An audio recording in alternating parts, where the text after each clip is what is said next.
Assalamualaikum warahmatullahi wabarakatuh. Perkenalkan, kami dari kelompok 2 yang beranggotakan Lia Pajarina, Nandia, dan Feby Nindya akan mempresentasikan terkait penilaian dan evaluasi pemahaman dalam UBD pada mata kuliah perancangan dan pengembangan kurikulum.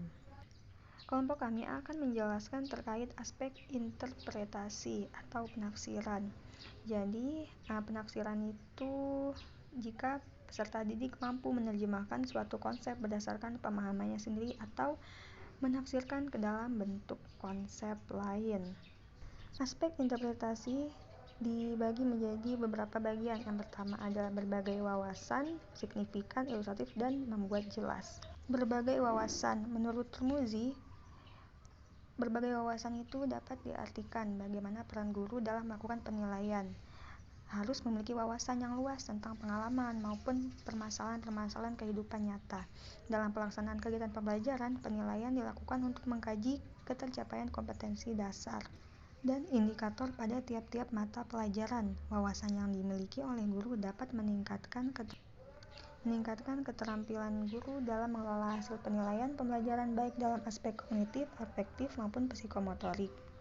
Signifikan, menurut KBBI, signifikan dapat diartikan sebagai suatu yang penting, berarti atau seseorang yang menjadikan anutan serta perbedaan kecil sekali. Signifikan dapat diartikan sebagai sesuatu yang benar, bermakna, relevan, dan berarti karena dapat memberikan sebuah dampak dari suatu persoalan atau tidak bisa lepas dari persoalan. Ilustratif ini dapat diartikan berarti menerangkan atau menjelaskan. Artinya penilaian harus mampu menerangkan atau menjelaskan aspek-aspek yang akan dinilai. Kemudian membuat jelas.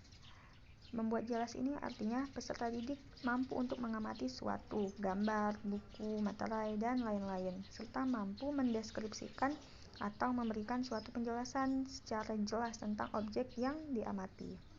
Selanjutnya, aspek pengetahuan diri. Pengetahuan diri adalah suatu kemampuan untuk memeriksa diri, merefleksikan diri, mengevaluasi diri, dan mengungkapkan reflektif wawasan, khususnya kemampuan untuk memantau dan memodifikasi pemahaman seseorang terhadap informasi dan peristiwa.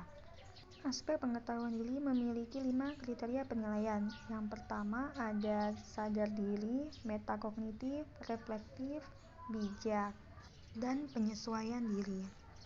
Sadar diri adalah suatu kondisi yang diperlukan sebelum memulai proses pemahaman terhadap orang lain. Sehingga dalam melakukan penilaian dan evaluasi, hendaknya seorang guru harus memahami dirinya dan kondisi di dalam kelas agar dapat memulai proses pemahaman terhadap orang lain. Metakognitif dapat didefinisikan sebagai suatu kesadaran terhadap aktivitas kognitif seseorang, metode yang digunakan untuk mengatur proses kognitif seseorang, dan suatu penguasaan terhadap bagaimana mengarahkan, merencanakan, dan memantau aktivitas kognitif.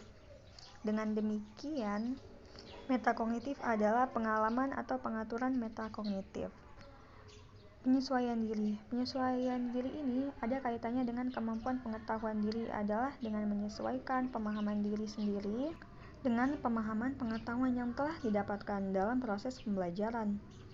Penyesuaian diri adalah memuat konsep penyesuaian psikologis, kognitif, emosi, perilaku, dan biofisiologi dengan kondisi lingkungan yang terus berubah secara dinamis.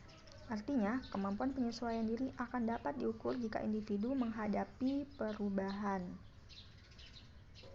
Reflektif adalah kemampuan seseorang dalam menyeleksi ilmu pengetahuan yang telah ia miliki. Kemampuan berpikir reflektif menuntut pendidik untuk menciptakan situasi yang membuat siswa merasakan adanya masalah dan menimbulkan minat memecahkan masalah tersebut, serta dapat menciptakan kerjasama dalam belajar. Aspek yang terakhir adalah bijak. Bijak adalah merenungkan makna dan pengalaman pembelajaran, memanfaatkan pengalaman belajar dengan bijak.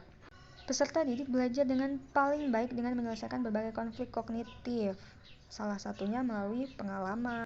Pengalaman ini akan menghasilkan pemahaman yang lebih dalam pada saat peserta didik mampu di bagian kemampuan pengetahuan diri. Baik, hanya itu yang dapat kami sampaikan presentasi dari kelompok 2. Itu kami ucapkan terima kasih, selamat menonton.